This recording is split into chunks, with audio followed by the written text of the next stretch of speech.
ஏய் சுபமா, எங்கடி இருக்க? சுபமா.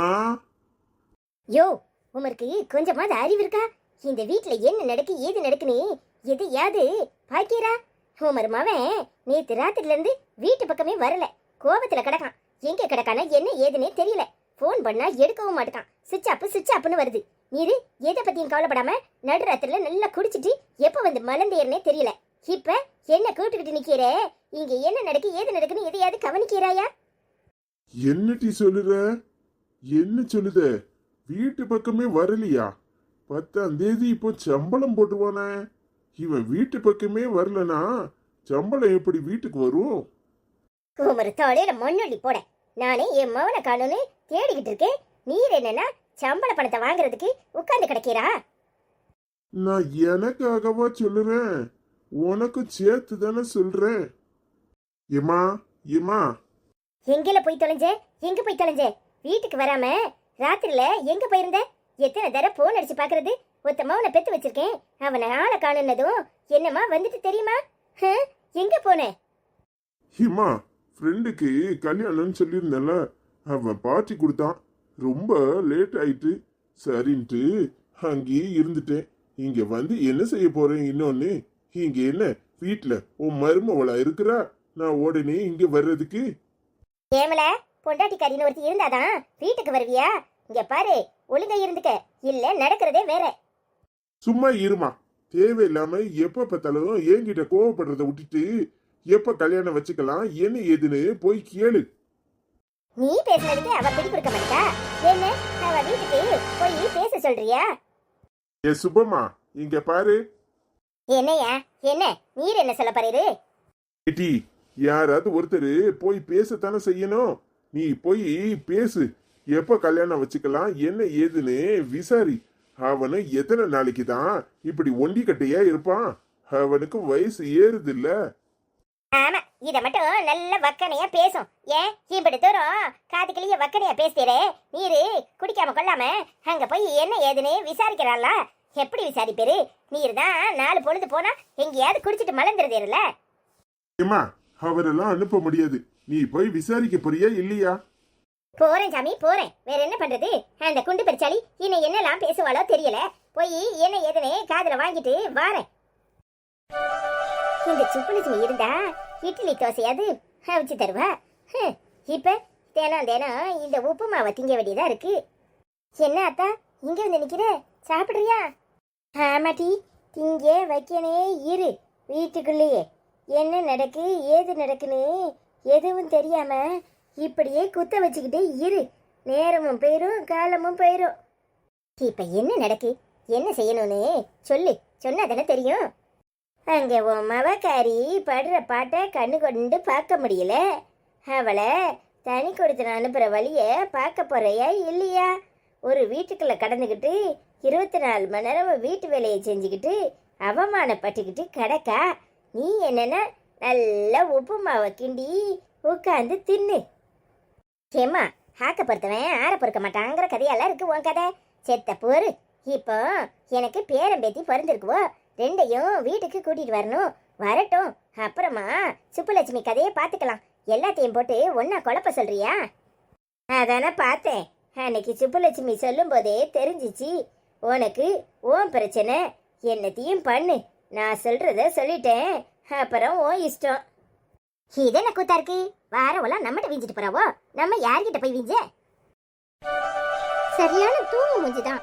உங்களை மாதிரி தூங்கிக்கிட்டே இருக்கான். ஏய், அவன் நைட்டு ஃபுல்லா முழிச்சிருந்தான், அதான் இப்ப தூங்குறான். அவன் நைட்ல நல்லா தூங்கிட்டா, அதான் இப்ப முழிச்சிருக்கா. அதானே, உங்க மவனை விட்டு கொடுக்க மாட்டீங்களே. சரி சரி, அம்மா வேற குழந்தைய பார்க்கணும்னு ஆசையா இருந்துச்சு. எப்ப கொண்டுட்டு வரேன்னு எப்ப கூட்டிட்டு போகலாம்?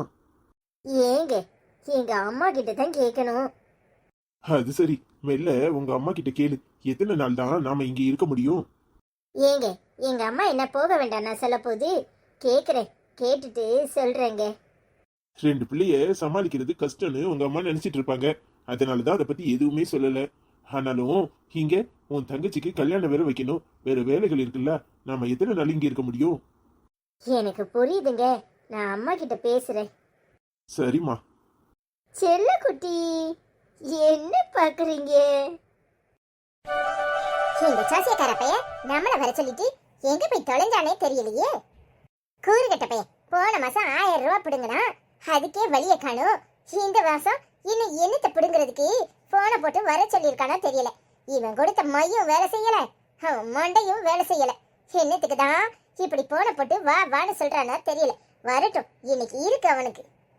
என்ன சுப்புலட்சுமி, இந்த பக்கம் கும்பிட போன தெய்வம் குறுக்க வந்த மாதிரி நீ இங்கே வந்திருக்க. நானே உன் வீட்டுக்கு தான் வரணும்னு நினைச்சேன். உன் மாமியாக்காரி வீட்டுல இருக்காளா இல்லையா? இருக்கா இருக்கா, அவளை பாத்துக்கிட்டு தான் போறதா இருந்தா அங்க போய் பாருங்க. என்கிட்ட ஏன் விசாரிக்கிய? என்ன சுப்புலட்சுமி, என்ன சொல்லிட்டேனே இப்படி கோவிச்சுக்கிற? அவங்க கிட்ட விசாரிச்சா என்ன, உன்கிட்ட விசாரிச்சா என்ன, எல்லாம் ஒண்ணுதான். எப்போ என் மவனுக்கு கல்யாணத்தை வைக்கிறதுனே உன் மாமியா எந்த பதிலையும் சொல்ல மாட்டேக்காங்களே. அதான் கேட்டுட்டு போலானே வரணும்னு இருந்தேன். உன்னை இங்க பாத்துட்டு. உங்க மவனுக்கு அறிவு இருக்கா இல்லையா? அன்னைக்கே சொன்னேன், அவளை இழுத்துக்கிட்டு ஓடு.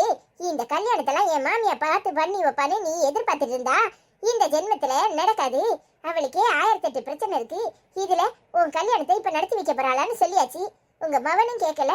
இப்ப நீங்களும் வந்து கல்யாணத்தை பத்தி பேச போறேன்னு சொல்லிட்டு இருக்கியே. என்ன சுப்புலட்சுமி இப்படி பேசுற? தெரிஞ்சுதான் பேசுறியா? என்ன நீ ஓடி போக சொன்னா எங்க ஓடி போறது? கையில காத்துட்டு இல்லாம ஓடி போயிட்டு தெருவில் போய் நிக்க சொல்றியா? என் மாமன் வேலையை வச்சு பொழப்பு நடத்தினா விளங்குமா? கல்யாணம் பண்ணி வச்சானா உன் மாமியாலா வீடு வாங்கி கொடுப்பா, எல்லாம் வாங்கி கொடுப்பா, கார் வாங்கி கொடுப்பா. என் மவனும் சந்தோஷமா இருப்பான். இப்படி ஓடி போனா என்னத்தை கொடுப்பாவோ?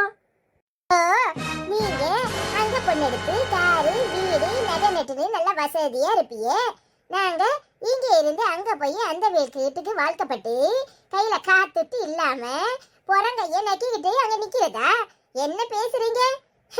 உங்க மவன் சம்பாத்தியம் பண்றான். அவனுக்கு திராணி இருந்தா அந்த புள்ளைய கட்டிக்கிட்டு வச்சு வாழ்க்கை நடத்த வேண்டிதான். எல்லாரும் என்ன பரம்பரை பணக்காரவளா இருந்தியே? அங்க போய் காருக்கும் வீட்டுக்கும் அதுக்கும் இதுக்கும் நின்னுக்கிட்டு போய் நிக்கிறதுக்கு. என்ன சுப்புலட்சுமி இப்படி பேசுற? அன்னைக்கு நீ தானே அந்த வீட்டு பொண்ணை எப்படியாவது கல்யாணம் பண்ணி கொடுமைப்படுத்துங்க வையுங்க அப்படி இப்படின்னு பேசுனேன். இப்ப நீயே மாத்தி பேசுனா எப்படி? உன்னை நம்பி தானே நான் அந்த வீட்டுக்கு பொண்ணு எடுக்கிறதுக்கு சம்மதிச்சேன். இப்ப நீயே இப்படி பேசுற? அன்னைக்கு இருந்த சூழ்நிலை அப்படி இருந்துச்சு, அதனால அப்படி சொன்னேன். ஆனா இப்ப எனக்கே ஒண்ணு இல்லாம போயிரும் போல இருக்கே. வாரவோ போறவெல்லாம் எல்லாத்தையும் வலிச்சு பெருக்கிட்டு போனா நான் என்ன தெருவில் நின்று திருவோடு ஏந்திக்கிட்டு பிச்சையா எடுக்க முடியும்? எனக்கே என் புருஷன் ஒரு வீட்டை எழுதி கொடுக்க மாட்டேக்காரு. உங்க மகனுக்கு வீடு கொடுப்பாராம்ல, வீடு. ஏன் பொண்ணுக்கு வீடு கொடுத்தாதான் கல்யாணம் கட்டிக்குவீளோ? உனக்கு என்ன கிறுக்கு கிறுக்கு பிடிச்சு பச்சா? அன்னைக்கு எல்லாத்துக்கும் சம்மதம் சொல்லித்தானே அந்த வீட்டுல பொண்ணு எடுக்கிறதுக்கு சம்மதிச்சோம். உன் புருஷன் வீடு கொடுக்குறேன், நகை போடுறேன், வைக்கிறேன்னு எல்லாம் சொன்னால. அன்னைக்கு வாயை மூடிக்கிட்டு தானே இருந்தேன். உன் புருஷன் கிட்ட கேட்கறதுக்கு துப்பு இருந்துச்சா? இப்போ இப்படி மாத்தி மாத்தி பேசுற. எங்க பாரு, உனக்கு தேவைன்னா உன் புருஷன் கிட்ட கேட்டு வாங்கு. அதுக்கு உனக்கு திராணி இருக்கணும். உனக்கு ஒண்ணு இல்லைன்னா நான் என்ன பண்ண முடியும்? அதுக்காக என் மகனுக்கு போடுற நகையும் வீட்டையும் கொடுத்து தான் ஆகணும். அதுல எந்த குறைய வச்சாலும் என் மகன் அவ கழுத்துல தாலி கட்ட மாட்டான். தாலி கட்டட்டா போங்க. அந்த கருங்குழந்தை பேருக்கு என்ன வீடு கொடுத்தா கார் கொடுத்து நகையெல்லாம் போட்டாதான் நீங்க கல்யாணம் கட்டி வைப்பீனா? என்ன செய்ய முடியும்? என் நாத்தனாருக்கும் அவனுக்கும் கிட்ட நிக்க வச்சு பாருங்க. ஜோடி பொருத்தம் எப்படி இருக்குன்னு உங்களுக்கே தெரியும். உன் மவன் எப்படி இருக்கான்? பிச்சைக்கார பயலாட்டம் இருக்கான். அவ பேர் அழகி. அவளுக்கு என்ன மாப்பிள்ளை ஊர் உலகத்துல கிடைக்காதா? வாய மூடிட்டு போமா. இங்க பாருடி சுப்புலட்சுமி, உன் நாக்கு அழுகி போயிரும். என் மவனை பார்த்து பிச்சைக்கார பையன்பியா? இங்க பாரு, நாங்க கஞ்சியை குடிச்சாலும் என் மவன் கௌரவமா காலேஜ்ல வேலை பாக்குறான். இங்க பாரு, என் மவனுக்கு பொண்ணு கிடைக்காது அது இதுன்னு பேசுன அப்புறம் வாயை இழுத்து வச்சு நறுக்கி போடுவேன். நீ சொன்னதெல்லாம் உன் மாமியா கறிட்ட சொல்ல வேண்டியதா இருக்கும். அட பேரில போவா, இவகிட்ட ஆத்திரப்பட்டு கடைசியில இவ என் மாமியா கறிட்ட எல்லாத்தையும் போய் சொல்லிட்டானா? அவ என் கழுத்தை பிடிச்சி அவ என்ன என் புருஷனே முதல்ல என் கழுத்தை பிடிச்சி வெளியே தள்ளிடுவான். முதல்ல இவளை எப்படியாவது சமாளிப்போம். என்ன உன்கிட்ட தானே சொல்றேன், சத்தத்தையே காணும். ஐயோ என்ன நீங்க அறிவில்லாம பேசுறீங்க. நான் அப்படி சொல்லுவேன்னா சொல்ல வந்தேன், சொல்லி முடிக்க விட்டீங்களா? என் மாமியா அப்படி பேசுன்னு சொல்ல வந்தேன். உங்க மவனுக்கு வீடு கொடுக்கறதுல எனக்கு என்ன கஷ்டம் இருக்கு? ஆனா எனக்குள்ளதையும் என் புருஷன் உங்களுக்கு கொடுத்துட்டாருன்னா நான் என்ன செய்யட்டும்? நீங்க என் மாமனாட்டெல்லாம் கேட்கணும். அவரு வீடு உங்களுக்கு கொடுப்பாரு, கொடுக்க மாட்டாரா? அதை எப்படி கொடுக்காம இருப்பாரு? அவர் பொண்ணுக்கு எல்லாத்தையும் செய்ய தானே செய்வாரு. எல்லாத்தையும் என் புருஷனை செய்ய சொன்னா எப்படின்னு தானே கேட்டேன். நல்லா பேசுறமா, உனக்கு அவார்டே கொடுக்கலாம். இம்பட்டு நேரம் என் மவனை கழுவி ஊத்திட்டு உன் மாமியா அப்படி சொல்லுவாங்கறியே. நான் என்ன பேசணுமோ உன் மாமியா கிட்டயே பேசிக்கிறேன். இல்லங்க, எங்க போறீங்க? இப்படி கோவிச்சிட்டு போனா எப்படி? என் மாமியாட்ட போய் பேசினா அது திண்டுக்க முண்டுக்க ஏதாவது சொல்லும். கவலைப்படாத, உன்னை பத்தி ஒரு வார்த்தை கூட சொல்ல மாட்டேன், போதுமா? எனக்கும் தெரியும், 4 வார்த்தை முன்ன பின்ன இருக்கதான் செய்யும். ஒரு வீட்ல 1000 பிரச்சனை இருக்கும். அதுக்காக மாமியா மருமகளுக்குள்ள சண்டை எடுத்து விடுற அளவுக்கு நான் ஒன்றும் கேடு கட்டவா கிடையாது. நான் போய் பேசுறத அங்க நேரடியா பேசிக்கிறேன். உன்னை பத்தி எதுவும் பேச மாட்டேன் தாயே, ஆளை விடு. இல்ல, நான் அதுக்காக சொல்ல வரல, நான் சும்மா தான் சொன்னேன். நீங்க தப்பா எடுத்துக்காதீங்க. நான் ஒன்றும் தப்பா எடுத்துக்கல. நான் போய் உன் மாமியா கிட்டே பேசிக்கிறேன், வாரேன். அடப்பாவி, இப்படி புசுக்குன்னு போயிட்டாலே. சரி, நம்மளை பத்தி தான் சொல்ல மாட்டேன்னு சொல்றல்ல, அந்த வகையில இவன் நல்லவதான்.